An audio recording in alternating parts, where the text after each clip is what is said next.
Hi అందరికీ నమస్కారం. తిరుమల తిరుపతి దేవస్థానం విషయంలో కూటమి ప్రభుత్వం అధికారంలోకి వచ్చాక రెండు సంచలన విషయాలు బయటపడ్డాయి. ఒకటేంటంటే లడ్డూలో కల్తీ జరుగుతుందన్నది, రెండవది పరకామణిలో చోరీ జరిగిందన్నది. వాస్తవానికి రెండూ కూడాను వైసీపీ హయాంలోనే జరిగాయి. కాకపోతే తెలుగుదేశం పార్టీ అలాగే కూటమి ప్రభుత్వం వచ్చిన తర్వాత వీటన్నింటిని కూడా వెలికి తీశారు అని చెప్పాలి. అయితే దీని మీద ఇప్పటికే సిట్ విచారణ లడ్డూ కల్తీ వ్యవహారం మీద చేస్తోంది. ఈ సిట్ విచారణలో అనేక మంది ఈ సిట్ విచారణకు హాజరయ్యారు. అదే సమయంలో పరకామణి కేసులకు సంబంధించి కూడాను చాలా మంది హాజరయ్యారు. ఇవాళ వైవి సుబ్బారెడ్డి టీటీడీ మాజీ చైర్మన్ ఈ విచారణకు హాజరయ్యారు. సిఐడి ఆయన్ని పలు ప్రశ్నలు సంధించింది. అయితే ఆయన చెప్పారు, దీని మీద లోతుగా విచారణ చేయాలి, రాజకీయ పరంగా ఆలోచించకండి, లోతుగా విచారణ చేయాలి అనేది. సో ఈ రెండు అంశాల్లో మరి ఒక సైడ్ ఏమో సిట్, ఒక సైడ్ సిఐడి సో విచారణ చేస్తామని. కాకపోతే కొన్ని అంశాలు ప్రధానంగా చర్చనీయాంశంగా మారాయని చెప్పాలి. ఈ ముఖ్యంగా ధర్మారెడ్డిని విచారణ చేసిన సందర్భంలో ఆయన చెప్పిన విషయం ఏంటంటే, నాకంటే పై వాళ్ళు నాకు ఆదేశాలు ఇచ్చారు, నేను అమలు చేశాను అన్నారు. ఆయన జేఈఓగా ఉన్నప్పుడు ఇది అమలు చేశారు. జేఈఓగా ఉన్నప్పుడు అంటే ఈఓ ఆదేశాలు ఇచ్చి ఉండాలి, లేదా చైర్మన్ ఆదేశాలు ఇచ్చి ఉండాలి, లేకపోతే ఇంకా బిగ్ బాస్ ప్రభుత్వంలో ఉండే పెద్దలు ఆదేశాలు ఇచ్చి ఉండాలి. మరి ఎలా ఇచ్చారు, ఎవరు ఇచ్చారు అనేది అయితే ఇంకా ధర్మారెడ్డి పూర్తిగా వెల్లడించలేదు. వాళ్ళందరినీ కూడా పిలిచి విచారణ చెయ్యండి అని చెప్పేసి ధర్మారెడ్డి ఒక సంచలనమైన స్టేట్మెంట్ ఇచ్చాడు. వాళ్ళందరంటే ఎవరెవరు? సో సహజంగా మనం ఎంతసేపటికి ఇక్కడ ధర్మారెడ్డిని చూస్తున్నారే కానీ ధర్మారెడ్డి కంటే ముందు 2017 నుంచి 2020 అక్టోబర్ వరకు అనిల్ కుమార్ సింఘాల్ గారు ఈఓగా పనిచేశారు. అంటే వైసీపీ ప్రభుత్వం వచ్చిన 1.5 సంవత్సరం, దాదాపు 1 సంవత్సరం 4-5 నెలల పాటు ఈ అనిల్ కుమార్ సింఘాల్ గారు ఈఓగా బాధ్యతలు నిర్వహించారు.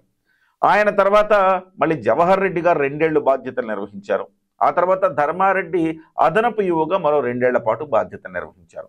సో ధర్మారెడ్డి చెబుతున్నది ఏంటంటే, నాకంటే ముందు వాళ్ళు లేకపోతే నాకంటే పైన వాళ్ళని కూడా విచారించండి అంటున్నారు. అంటే ఎవరు?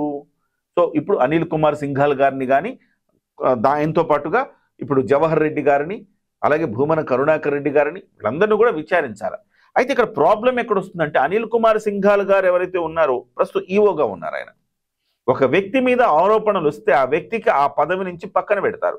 కానీ విచిత్రం ఏంటంటే, ఇవాళ ఏ ఒత్తిడిలో మరి కేంద్ర ప్రభుత్వం నుంచి ఒత్తిళ్ళు వచ్చినాయా, బీజేపీ నుంచి ఒత్తిళ్ళు, బీజేపీ పెద్దలు ఏమైనా ఒత్తిడి చేశారో తెలియదు కానీ మళ్ళీ అనిల్ కుమార్ సింఘాల్కే ఈఓగా పట్టం కట్టారు. సో ఈ ఆరోపణలు వచ్చిన తర్వాత కూడా అనిల్ కుమార్ సింఘాల్కి ఈఓగా పట్టం కట్టడం అనేది కొంత చర్చనీయాంశమైంది అని చెప్పాలి. అనేక మంది ఐఏఎస్లు ఈ రాష్ట్రంలో ఉన్నారు. ఇప్పటి వరకు ఒక్కసారి కూడా టీటీడీ ఎవరైనా ఐఏఎస్లు తమ పదవీ కాలంలో ఒకసారి టీటీడీ ఈఓగా అంటే భక్తి ప్రపత్తులు ఉన్నవాళ్ళు ఒకసారైనా టీటీడీ ఈఓగా పనిచేయాలని ఆసక్తి కనబరుస్తారు. అలాంటిది మరి వేరే ఎవ్వరికి అవకాశం లేకుండా మళ్ళీ అనిల్ కుమార్ సింఘాల్ గారికి ఆ అవకాశాన్ని ఎందుకు ఇచ్చారు? గతంలో ఆల్రెడీ 3 సంవత్సరాల పాటు చేసిన అనిల్ కుమార్ సింఘాల్ గారు ఆ పదవిలో ఉంటే సిట్ విచారణ పారదర్శకంగా జరిగే అవకాశం ఉందా అనేది ఇక్కడ ప్రశ్న అనమాట.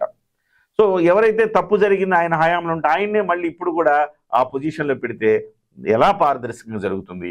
అలాగే జవహర్ రెడ్డి గారి విషయం ఏంటి, ఇక భూమన కరుణాకర్ రెడ్డి గారు, ఇలాగ అందరినీ పిలిచి విచారణ చేస్తే తప్ప సిట్ మీద కూడా ప్రజల్లో నమ్మకం రాదు, ఒక పారదర్శకతగా ఈ విచారణ జరుగుతుందన్న నమ్మకం కలగదు ప్రజల్లో అనేది ప్రధానంగా ఇక్కడ అందరూ మాట్లాడుకుంటున్న అంశం. ఇకపోతే పరకామణి చోరీ విషయంలో కూడాను ఇక్కడ హడావిడిగా పరకామణి చోరీలో ఒక రవికుమార్ అనే వ్యక్తి డాలర్లన్నీ కూడా ఆయన లోపల పెట్టేసుకున్నాడు. అది సీసీ కెమెరాలో బయటపడింది. దాని మీద సతీష్ అని అసిస్టెంట్ విజిలెన్స్ ఆఫీసర్ ఆయన దాన్ని బయట పెట్టారు. ఆయన పోలీస్ స్టేషన్లో కంప్లైంట్ చేశారు. ఆ రవి అనే వ్యక్తిని అరెస్ట్ చేశారు. కానీ 3.5 నెలల గ్యాప్లో ఆ రవి అనే అతనితో లోక్ అదాలత్ చేసేసుకుని, లోక్ అదాలత్లు ఎప్పుడు వస్తాయండి?